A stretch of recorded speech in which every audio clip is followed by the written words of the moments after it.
Hey guys, what's going on? I'm back. Welcome back to Football Therapy with me, your host Jan.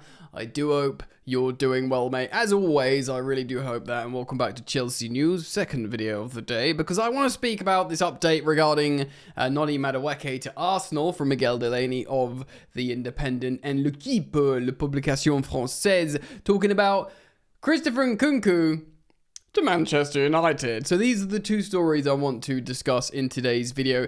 Amidst loads of transfer news, we know the usual suspects, Nkunku being one of them. Joao Felix, Raheem Sterling, who else? Begrudgingly to a degree, Trevoh Chalobah, Malo Gusto being linked to Bayern Munich, which is a story I reacted to earlier today. Do go check that out. And loads others. Loads of other players. Freaking, what's his name?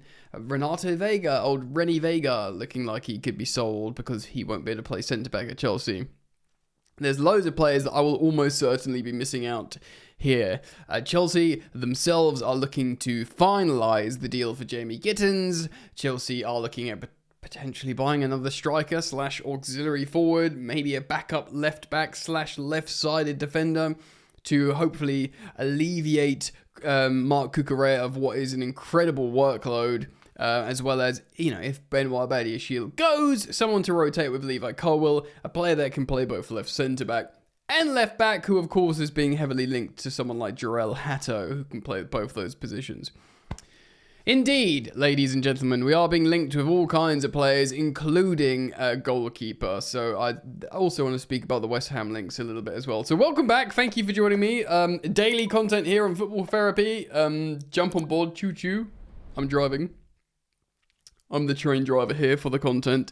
Thank you as always for your continued support to returning viewers and people who are part of the Football Therapy community.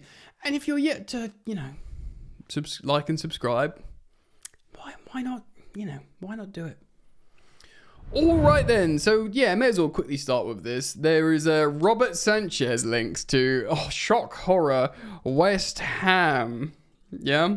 And why is that, ladies and gentlemen? Because Graham Potter manages them, and Graham Potter ruddy loves.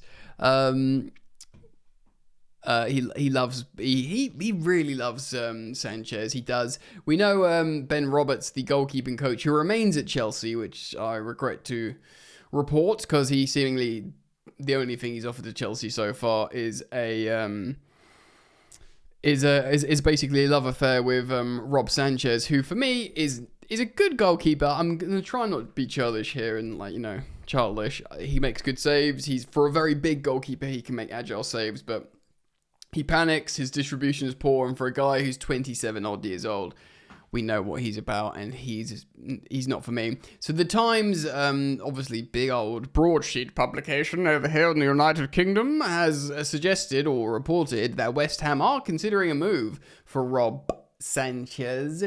And of course, the link would be that it is Graham Potter coaching him and he likes him. If Rob Sanchez at Chelsea gets a whiff of him not being first choice, he will want to go elsewhere. Simple. And maybe West Ham is good enough. He gets to carry on living where he's living, because West Ham, like Chelsea, is in London, even though the commute might be a bit longer. And maybe he just wants to stay in London. And West Ham, could offer him that opportunity. He might actually and genuinely be allured to working with Graham Potter again. Because the whole Brighton fallout happened with De Zerbi after Potter. We'll see what happens there. I'm hoping Potter could do us a favour here and sign Rob Sanchez, and then that would almost certainly mean Chelsea are properly going to investigate new goalkeeping options in the market. Hopefully, mon frère, mon garçon, mon ami, Mike Maignan will be back in for him. Certainly, if we sell Rob Sanchez for some genuine peas, that money can go to Maignan, right, guys? As you can see, the sniper's going to shoot my temple. Alrighty then, let's get to the two big banger stories of the video. Firstly, Miguel Delaney, Migs, his colleagues call him, speaks on Arsenal. So they're looking at, not that we care so much about Benjamin Sesko, of course. There's a 10 million euro gap between Arsenal's valuation with Leipzig on Sesko. Probably a good opportunity to let you guys know I cover all the big footballing stories that are not related to Chelsea on my sister channel, Football Yannick. Do go check that out if you want to support me elsewhere. And they're discussing a move for Noni Madueke. Noni Madueke is a desirable player, of course. He has been scouted and followed by the likes of returned to Tottenham, which I'd feel pretty unpleasant about. But also Newcastle United. They've been looking at him ever since they were thinking of a Miguel Almiron replacement. Arsenal, this is Miguel Delaney of The Independent, have also been speaking to Chelsea about a move for Noni Madueke, as the Stamford Bridge hierarchy anticipate another summer of high activity. And of course, the arrival of Revelation Esteval from Palmeiras is set to create further competition for places in Enzo Maresca's front line. Chelsea, nevertheless, want £50 million for Noni Madueke. Again, we bought him for, 28 million pounds. So yeah, big profit, and certainly a huge bookmaking profit because we put him on a life sentence like the rest of the youngsters. So 50 million quid for Madueke, which is not a price Arsenal want to go to right now. There is a possibility a deal may be revived later in the summer. So just quickly on this, Noni Madueke, he is Chelsea's most productive winger the last 2 seasons. I quite like him. Bit like Nico Jackson, he's quite a divisive character. A lot of Chelsea fans say he can go. A lot of Chelsea fans want him to stay. I think Noni is good. I think he can get better. I think he's been starting for England of late, out of position on the left, which is very telling to how much the coaches like him. Indeed, the likes of Thomas Tuchel, who, although has been very frustrating for me as an England fan the last 2 games, Thomas Tuchel is, of course, an excellent world-class coach. He just simply is. And he's looking at Noni Madueke going, yeah, great player. So you'll be selling that guy to Arsenal. How old is he? 23 years old. Strong, not a worse on the ball. Strong, fast, technical. Wants to score, wants to assist, wants to be the best. He's got that sort of mentality. And he makes Arsenal better immediately. Now, many Chelsea fans, perhaps many of you watching this video now, will be like, 50 million quid for Madueke, sell him. And I'm kind of on the fence. I get it. Like, he's not got this like sky-high potential of Esteval Willian, and maybe it's quite unsexy because we've all pinned massive hopes on Esteval Willian, the 18-year-old who's never played a game in Europe. But Noni is physically built for the Premier League, and yeah, even if he starts at left wing, I would start him at left wing at Arsenal over Martinelli. I would personally. And then, with Bukayo Saka, and of course he could deputise for Bukayo Saka because he is a native right winger. And he makes Arsenal immediately better. He just simply does. But I get it. Neto is a slightly older. He's a better player, even if his numbers haven't represented the same high output as Noni Madueke. Neto is I kind of feel like I'll die on this hill. He's a player that, as Chelsea, as this very young Chelsea in its embryonic early phase in the new project, whatever, as Chelsea gets better, Neto will get better. I say it in most videos. He starts for Portugal ahead of lots of other great talent. I feel like Neto wants... Neto's not up, but Neto's 25 years old, bro. He's 25. Do you know what I mean? And I've watched Neto rip the so-and-so of Chelsea and Man City in the Premier League. I just feel like he's that kind of player that could be amazing, Pedro Neto. I was so excited when we signed him. And we've seen a few amazing moments from him at Chelsea in terms of goals. But he works really hard. He's got immense skill. He'll press off the ball. He'll score worldies. And yeah, Neto is Chelsea's starting right winger, I think, if we get Gittins and these other options. And Noni would have to fight him for that. Noni will have to fight Esteval Willian, the prodigy, should he realise his talent at Chelsea. 50 million quid, you're selling to a direct rival, but you're making a huge profit. and you're, betting on an upgrade on Esteval Willian. What do you guys think? Let me know in the comments below, and let's speak about Nkunku.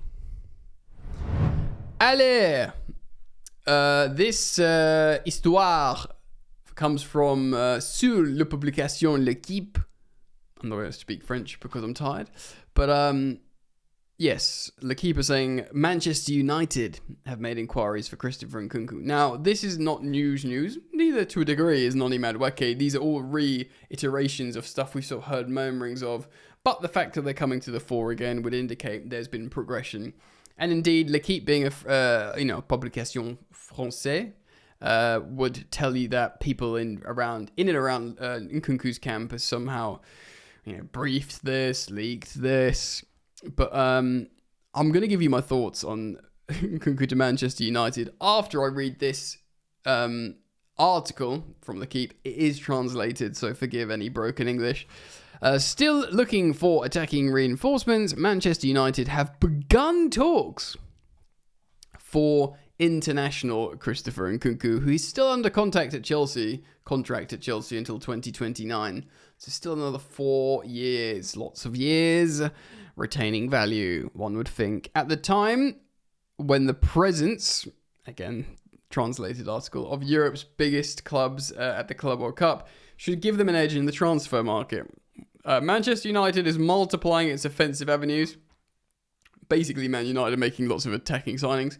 The English club contacted the entourage of Christopher Nkunku. So he's 27, of course, in his prime, and he's contracted until 2029.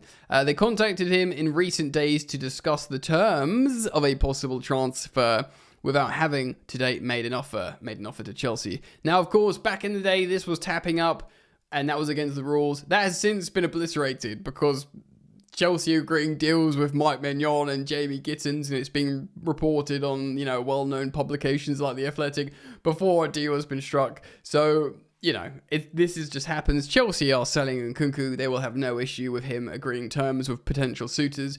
All it means is what's left is a negotiation with a buying club. Yes. Man United this is their plan at the moment. They're not doing a Chelsea. They're not buying 18 to 21-year-old or under 23-year-olds to build a team for the future. They want to be good as quickly as possible. This is why they're looking for 25 to 27-year-old Matheus Cunha's, Brian Mbeumo's, Christopher Nkunku's. This is what they are doing.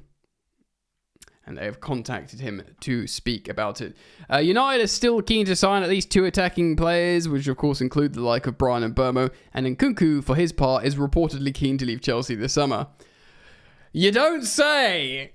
For those of you who've been following Chelsea and are Chelsea fans, you will know that Nkunku will and should be desperate to leave Chelsea, considering the profile of player he is, the age, the experience in multiple different European leagues, and indeed an international for France. He will be like, get me the heck out of Chelsea. He's played for France 14 times. He's attracted interest from several clubs, of course, Bayern Munich, of course, and Man United have come in these recent days. Little recap for Christopher Nkunku on the law of the situation and indeed my perception of it all.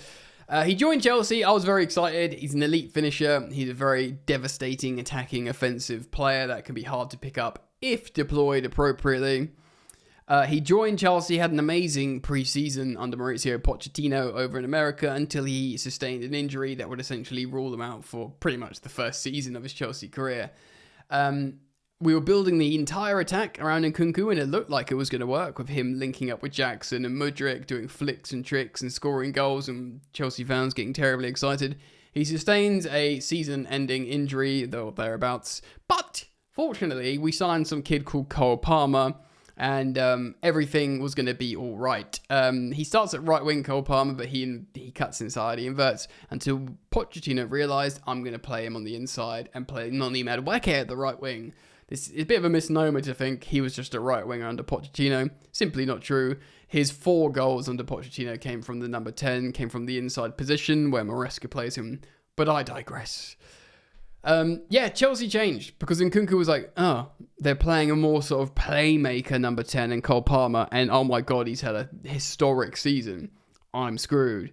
And then, of course, Maresca comes in. Nkunku suddenly available in terms of his injury. And he continues to be screwed because Maresca's system, which, by the way, makes Chelsea better defensively, still scores a bunch of goals. And systemically, we look a lot more sound. That's my opinion, but I think the facts dictate that as well. The stats dictate that. There's just simply not a role for Nkunku now because the number 10 is different. It's kind of like inside two pocket players, Palmer and Fernandez, whatever. So the only real position left for Nkunku, we farm him out on the left wing a couple of games. He is a complete passenger, doesn't get involved. And indeed, the only solution then is to play him as a striker.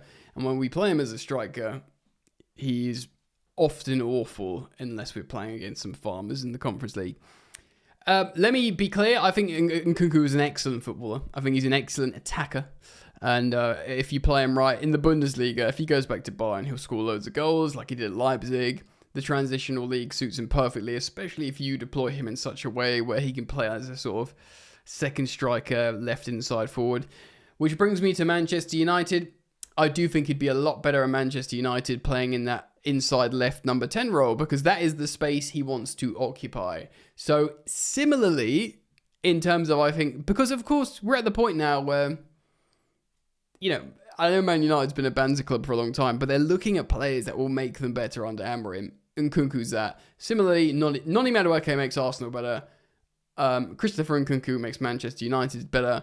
So it comes to like the existential, philosophical question, perhaps not existential, but philosophical question, do you strengthen your rivals to make money on players that you're not utilising? Or do you like beg that Bayern Munich buy Nkunku?